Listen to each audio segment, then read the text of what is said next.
அன்புள்ளங்களுக்கு வணக்கங்கள். இப்போ நம்ம பார்க்க போகிறது பார்த்தீங்கன்னா பைப்லைன் தான் பார்க்க போகிறோம்.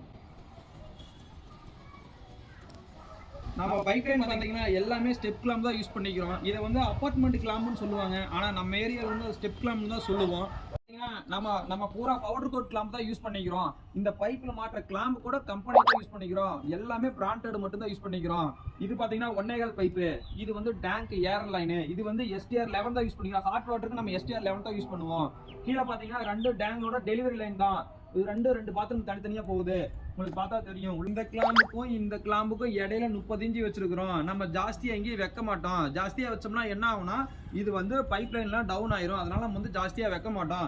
அப்புறம் பார்த்தீங்கன்னா முக்கியமான விஷயம் என்னன்னு பார்த்தீங்கன்னா மேக்ஸிமம் டேங்க் லைனுக்கு பூரா எல்போவை அவாய்ட் பண்ணிருங்க. முடிஞ்ச வரைக்கும் ஆஃப் எல்போ போட்டு பயன்படுத்துங்க. இப்போ நம்ம போட்டுக்கிறோம்ல அது மாதிரி ஆஃப் எல்போ போட்டு பயன்படுத்துங்க. உங்களுக்கு ஃப்ளோ குறையாது. இந்த சைட் பார்த்தீங்கன்னா ஈரோடு பக்கத்தில் இருக்கிற சோலாரில் தான் இந்த ஒர்க் பண்ணிக்கிறோம். ஓகே ஃப்ரெண்ட்ஸ், நன்றி வணக்கங்கள்.